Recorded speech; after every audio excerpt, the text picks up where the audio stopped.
അർച്ചനയുടെ daddy ശ്രാവണിന് മുമ്പിൽ തല കുനിച്ചു നിൽക്കുന്നത് കണ്ട് ഞെട്ടിയത് അർച്ചന മാത്രമായിരുന്നില്ല, ആ കോളേജ് മുഴുവനായിരുന്നു.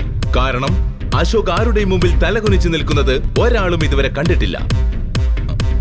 ശ്രാവൺ സാർ, ശ്രാവൺ, നീ മാഡത്തിനും പിള്ളേർക്ക് 2-3 ഹോട്ട് കോഫി എടുത്ത്.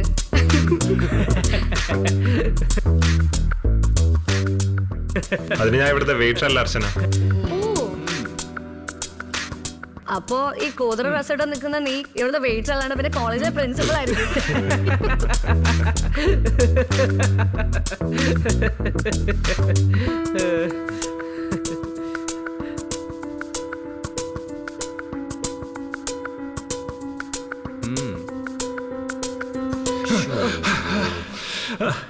തങ്ങളുടെ കൂടെ പഠിക്കുന്ന ഒരു സഹപാഠിയായിരുന്നിട്ട് കൂടി എന്തിനാണ് അർച്ചനയും സുഹൃത്തുക്കളും ശ്രാവണിനോട് ഇങ്ങനെ പെരുമാറുന്നത്? ഇത്രയും പേരുടെ മുമ്പിൽ വെച്ച് ശ്രാവണിനെ തള്ളിയിട്ടിട്ടും അവിടെയുള്ള മിക്കവരും അത് കണ്ടില്ല എന്ന് നടിക്കുന്നത് എന്തുകൊണ്ടാണ്? അതിനു മാത്രം എന്ത് തെറ്റാണ് ശ്രാവണൻ ചെയ്തത്? അതറിയാൻ തുടർന്ന് കാണുക. ഇത് രാഹുൽ, കോടീശ്വരനായ അച്ഛന്റെ ഏക മകൻ, കോളേജിലെ heartthrob, body builder, rock singer, social media influencer. വിശേഷണങ്ങൾ അങ്ങനെ കുറെയുണ്ട്. തിരുവനന്തപുരം നഗരത്തിൽ കാശുകാരുടെ മക്കൾ മാത്രം പഠിക്കുന്ന കോളേജിൽ രാഹുലിനെ പോലുള്ള പണക്കാരായ കുട്ടികൾ മാത്രമാണ് ഈ അടുത്ത കാലത്ത് വരെ അവിടെ ഉണ്ടായിരുന്നത്. എന്നാൽ അവിടേക്ക് അവൻ വന്നതോടെ കഥ മുഴുവൻ മാറി. സർക്കാർ ഉത്തരവ് പ്രകാരം കഴിഞ്ഞ വർഷം മുതലാണ് സ്കോളർഷിപ്പ് വഴി കോളേജിലേക്ക് പുറത്തു നിന്നുള്ള കുട്ടികൾക്കും അഡ്മിഷൻ കൊടുത്തു തുടങ്ങിയത്. അങ്ങനെ സ്കോളർഷിപ്പ് കിട്ടി കോളേജിലേക്ക് വന്ന പുറത്തു നിന്നുള്ള ആദ്യത്തെ വിദ്യാർത്ഥിയായിരുന്നു ശ്രാവൺ. അവന് പറയാനായിട്ട് സ്വന്തക്കാരോ ബന്ധുക്കളോ ആരും ഉണ്ടായിരുന്നില്ല. പാർട്ട് ടൈം ഡെലിവറി ജോലി ചെയ്ത് പഠിക്കാനുള്ള മാർഗം കണ്ടെത്തിയിരുന്ന ഒരു സാധാരണക്കാരൻ. ഈ കോളേജ് തനിക്കുള്ളതല്ല എന്ന് ആദ്യ ദിവസം തന്നെ അവൻ തിരിച്ചറിഞ്ഞിരുന്നു. പക്ഷേ വിട്ടുകൊടുക്കാൻ അവൻ തയ്യാറായിരുന്നില്ല. ഇവനെ പോലെ ലോക്കല് നമ്മുടെ ഈ കോളേജിൽ പഠിക്കണമെന്ന് അവിടെ തീർന്ന് നമ്മുടെ സകല വേലയും. ഇവന്റെ പിറകെ സ്കോളർഷിപ്പും വാങ്ങിച്ച് ഇവനെ പോലെ വേറെ തെറ്റിങ്ങിലൂടെ കയറി നിറങ്ങുമെന്ന് എന്റെ പേടി. അതിനെക്കുറിച്ച് ആലോചിച്ച് നിങ്ങൾ ആരും ടെൻഷൻ അടിക്കണ്ട. അവൻ ഈ കോളേജിന് അനുഭവിക്കാൻ പോകുന്ന കാര്യങ്ങൾ പുറത്തറിഞ്ഞാൽ പിന്നെ ഒരാളും ഇവിടെ കയറി വരാനുള്ള ധൈര്യം കാണിക്കില്ല. അതിന്റെ വാക്ക്.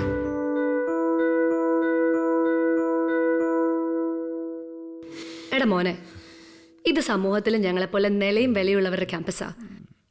പൊട്ടൻ ലോട്ടറി കിട്ടിയ പോലെ എവിടെ നിന്നോ വന്നത് നിനക്കൊരു അഡ്മിഷൻ കിട്ടുമെന്ന് കരുതി ഈ ക്യാമ്പസ് ഒരു കാലത്തും നിന്നെപ്പോലുള്ള ലോക്കൽസിൻ്റെതാവുന്ന നീ വിചാരിക്കണ്ട. അർച്ചന, തർക്കത്തിന് ഞാനില്ല. ഞാൻ ഇവിടെ നിൽക്കുന്നില്ല. നിങ്ങളുടെ പ്രശ്നം പോയേക്കാം, പ്രശ്നം തീരുമല്ലോ. പൊക്കോ പൊക്കോ, ഞങ്ങളുടെ കൺവെട്ടത്തൊന്നും പെടാതെ പൊക്കോ. വാ. അർച്ചന, ഇവനങ്ങനെ വെറുതെ വിടരുത്. അതിനെക്കുറിച്ച് ആലോചിച്ച് നിങ്ങൾ ആരും ടെൻഷൻ അടിക്കണ്ട. അവന് കൊടുക്കാനുള്ള ഒരു മുട്ടൻ പണി എന്റെ കയ്യിലുണ്ട്. മുഷിഞ്ഞ വസ്ത്രങ്ങളും ധരിച്ച് ബാഗും തൂക്കി നടന്നു പോകുന്ന ശ്രാവണിനെ കാന്റീൻ ഡോറിന് മുമ്പിൽ നിന്ന് രേഷ്മയും അമൃതയും നോക്കുന്നുണ്ടായിരുന്നു.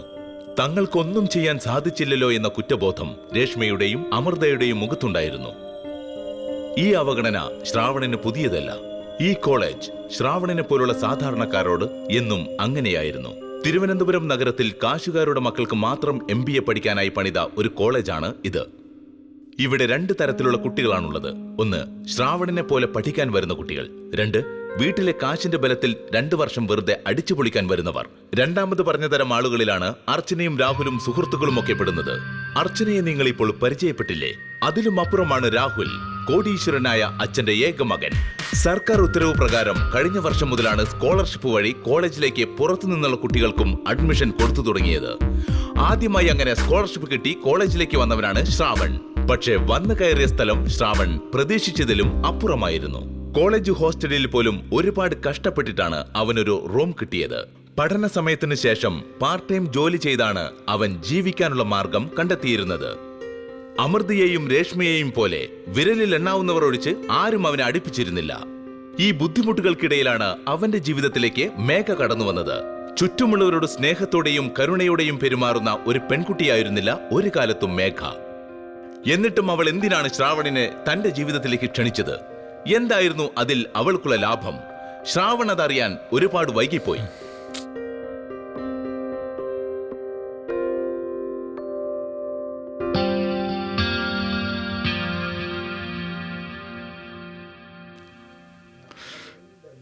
എടാ, നീ എന്തിങ്ങനെ? ആരൊക്കെ എന്തൊക്കെ ചെയ്താലും ഒരു അക്ഷരം മിണ്ടാതെ അവിടെ ഇരിക്കും. നീ ഒന്നും പറയില്ല, ഞങ്ങളെ ഒന്നും പറയാൻ സമ്മതിക്കില്ല. വെറുതെ എന്തിനാണ് ഒരു പ്രശ്നം ഉണ്ടാക്കാൻ പോകുന്നത്? ഈ കോളേജിൽ എൻ്റെ അടുത്ത് ഇപ്പൊ ആകെ സംസാരിക്കാൻ നിങ്ങൾ 2 പേരും മാത്രമാണ്. അതിനെല്ലാവരും നിങ്ങളെ നന്നായിട്ട് വെറുപ്പിക്കുന്നുണ്ടല്ലോ. അതുകൊണ്ട് ഒരു പ്രശ്നത്തിനും പോകണ്ട, ഞാൻ അങ്ങ് സഹിച്ചോളാം. അല്ല, ഞാൻ രാവിലെ മുതൽ ശ്രദ്ധിക്കാം. നിനക്ക് എന്താ പറ്റിയേ? നീയും മേഘയും തമ്മിൽ എന്തെങ്കിലും പ്രശ്നം ഉണ്ടായോ? അമൃതയുടെ ആ ചോദ്യത്തിനുള്ള ഉത്തരം ശ്രാവണിന് നൽകാൻ സാധിക്കുമായിരുന്നില്ല. കാരണം മേഘയ്ക്കും തനിക്കുമിടയിൽ നടന്നത് എന്താണെന്ന് മറ്റുള്ളവരറിഞ്ഞാൽ അത് തന്നെക്കാൾ മേഘയുടെ ജീവിതത്തിനാണ് ദോഷം ചെയ്യുക എന്ന് ശ്രാവണന് നന്നായി അറിയാമായിരുന്നു. താൻ കാരണം മേഘയ്ക്ക് ഒന്നും സംഭവിക്കരുതെന്ന് ശ്രാവണന് നിർബന്ധമുണ്ടായിരുന്നു. എന്താണ് ശ്രാവൺ മനസ്സിൽ ഒളിപ്പിച്ചു വെച്ചിരിക്കുന്ന ആ ഒരു രഹസ്യം? ശ്രാവൺ എന്തുകൊണ്ടാണ് തന്റെ പ്രിയ സുഹൃത്തായ അമൃതയോട് പോലും അത് തുറന്നു പറയാത്തത്?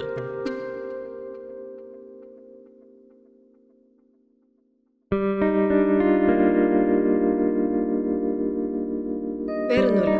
ശരി. മേഘ, ഫോൺ വിളിച്ചാൽ എന്താ എടുക്കാത്തെ? ഒരു മിനിറ്റ്, ഒന്ന് വരുമോ?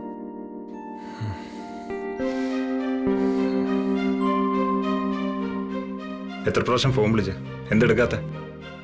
പണ്ടൊരു ഫോൺ വാങ്ങിച്ചതിന്റെ ധൈര്യത്തിലാണോ നീ ഇപ്പൊ എന്നോട് പറയുന്നേ?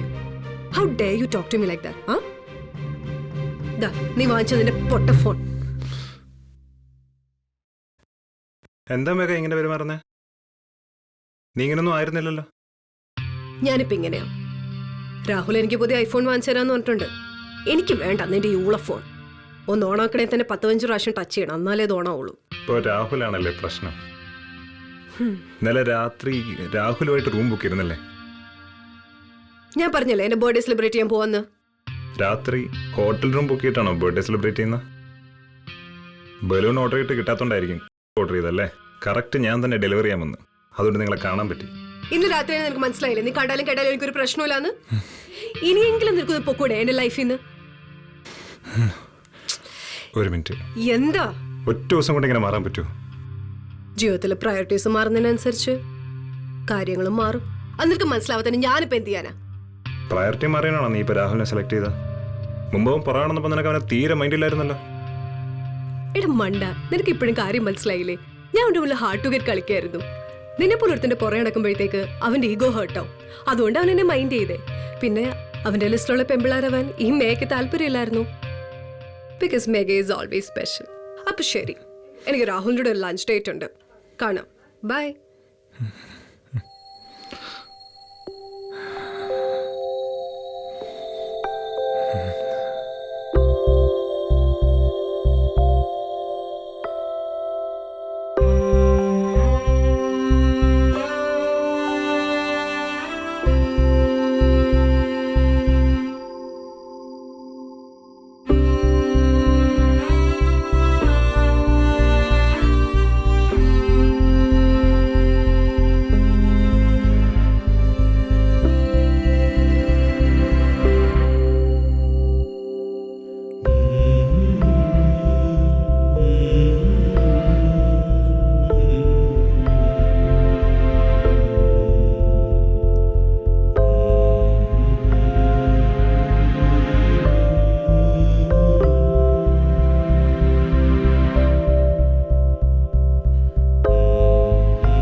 ഓ, അപ്പൊ അതായിരുന്നു കാരണം. ഇതിങ്ങനെയൊക്കെ അവസാനിക്കുള്ളത് എനിക്ക് അറിയായിരുന്നു. She was using you. നീ അത് വിട്ടേക്ക്. എനിക്ക് അവളെ അങ്ങനെ വിട്ടുകളാൻ പറ്റില്ല രേഷ്മ.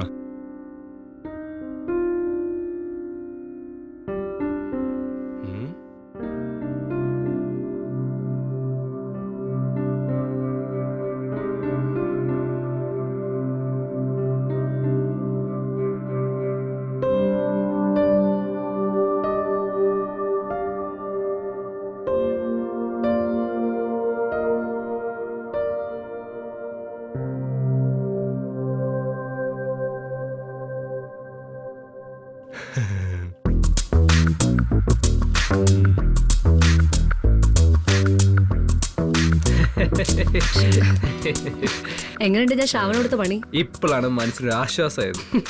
അവരൊരു പാട്ട വണ്ടി.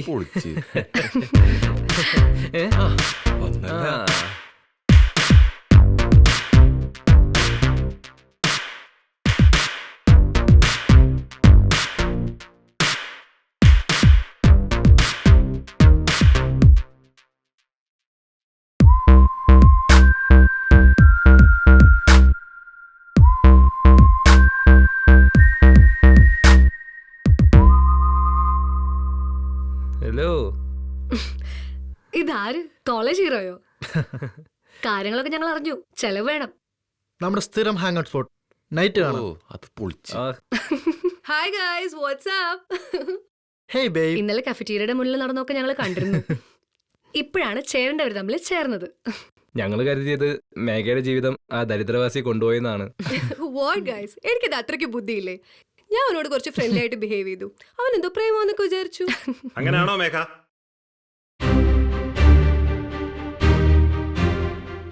എന്താടാ നീ എന്തെങ്കിലും പറഞ്ഞായിരുന്നോ? നിന്നോട് ഞാൻ ചോദിക്കും, അപ്പൊ നീ പറഞ്ഞാ മതി. എപ്പോഴും നിശബ്ദനായി മാത്രം നടക്കുന്ന ശ്രാവൺ ഒടുവിൽ ശബ്ദമുയർത്തിയത് അവിടെ കൂടി നിന്നവർക്ക് മുഴുവൻ അത്ഭുതമായിരുന്നു. രാഹുൽ അടക്കം എല്ലാവരും ഒരു നിമിഷം എന്ത് പറയണമെന്നറിയാതെ പകച്ചു നിന്നുപോയി. മേഘ, നിനക്ക് വേണ്ടിയല്ല ഇത്രയും കാലം ജീവിച്ച, അല്ല നിനക്ക് പറയാൻ പറ്റുമോ? എനിക്ക് വേണ്ടി ജീവിക്കാൻ ഞാൻ നിന്നോട് പറഞ്ഞോ?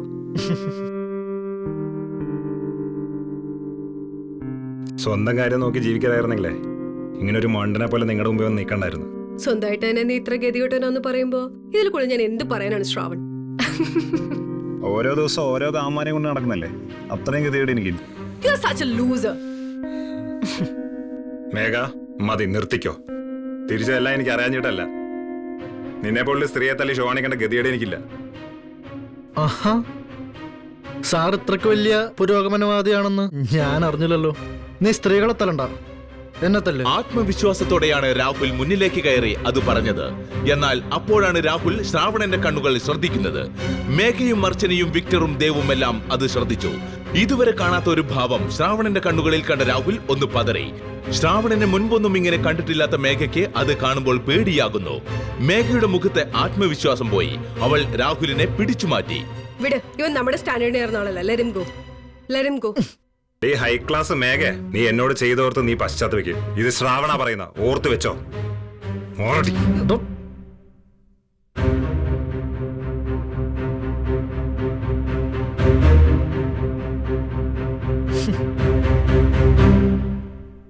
മതി, നീ വലിയ ഷോ ഒന്നും കാണിക്കണ്ട. എന്റെ ഈ പാട്ട് കൊണ്ടിട്ട് നീ തളമിട്ടോ. അർച്ചനയും വിക്ടറും ദേവും അടക്കം അവിടെ നിന്നവരൊക്കെ പൊട്ടിച്ചിരിക്കുന്നത് കണ്ടപ്പോൾ തന്റെ വണ്ടി പഞ്ചറാക്കിയത് അർച്ചനയും സുഹൃത്തുക്കളും ചേർന്നാണെന്ന് ശ്രാവണന് മനസ്സിലായി. ഇനിയും കൂടുതൽ പ്രശ്നങ്ങൾ ഉണ്ടാക്കാൻ അവന് താല്പര്യമില്ലായിരുന്നു. അവൻ ഒന്നും മിണ്ടാതെ തന്റെ പഞ്ചറായ ബൈക്ക് മുരുട്ടി മുന്നോട്ട് പോകാൻ ഒരുങ്ങി.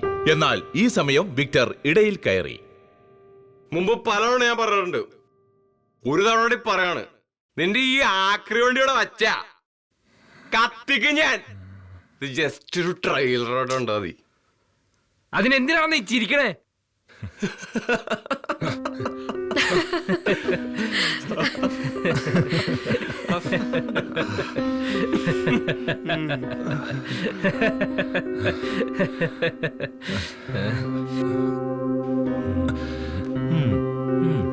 കഴിഞ്ഞോ? അതോ എന്തെങ്കിലും ബാക്കിയുണ്ടോ? തീർന്നെങ്കിൽ പോവായിരുന്നേ. അവന്റെ മുഖത്ത് ആക്കല് കണ്ടില്ലേ? തീർന്നിട്ടില്ലടാ, ഇനി നിന്നെ കൂടെ തീർക്കാനുണ്ട്. അർച്ചന, ദേ നിന്റെ ഡാഡി വരുന്നു.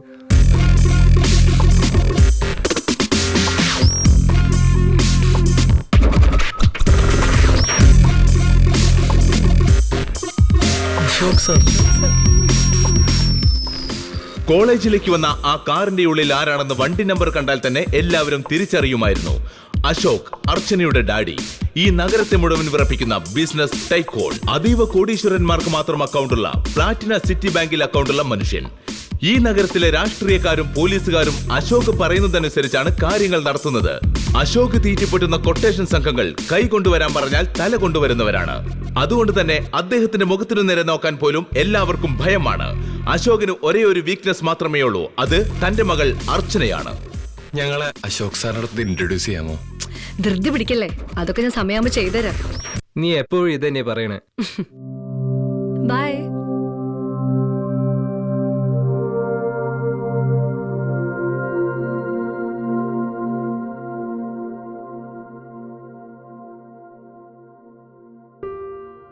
എന്നാ പിടിച്ചോ, കൊണ്ടുപോയേ പഞ്ചറൊട്ടിക്ക്.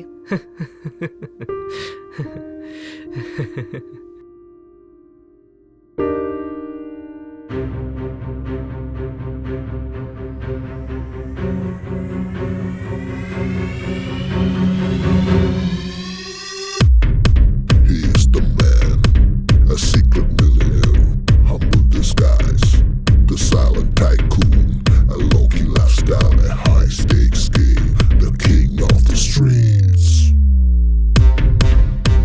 അർച്ചനയുടെ ഡാഡി ശ്രാവണിന് മുമ്പിൽ തല കുനിച്ചു നിൽക്കുന്നത് കണ്ട് ഞെട്ടിയത് അർച്ചന മാത്രമായിരുന്നില്ല, ആ കോളേജ് മുഴുവനായിരുന്നു. കാരണം അശോക് ആരുടെയും മുമ്പിൽ തല കുനിച്ചു നിൽക്കുന്നത് ഒരാളും ഇതുവരെ കണ്ടിട്ടില്ല. ശ്രാവൺ സാർ, താങ്കൾ ഈ കോളേജിലാണോ പഠിക്കുന്നത്? താങ്കൾക്ക് നേരെയാണോ അർച്ചന കാശ് വലിച്ചെറിഞ്ഞത്? ഞങ്ങളോട് ക്ഷമിക്കണം സാർ. What's happening?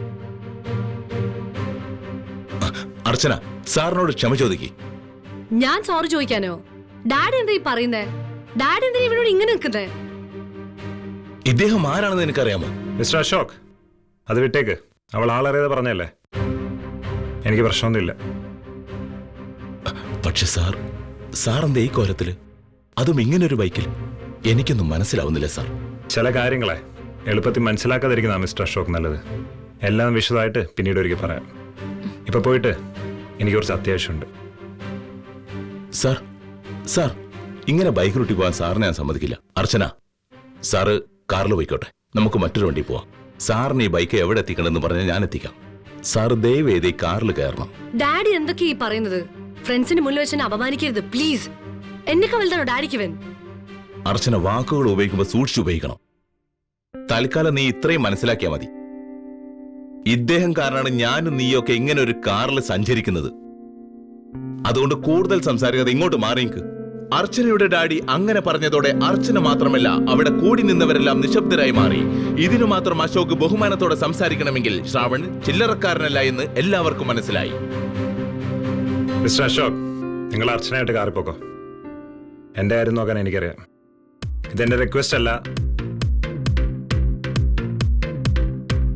ഓർഡറാണ്.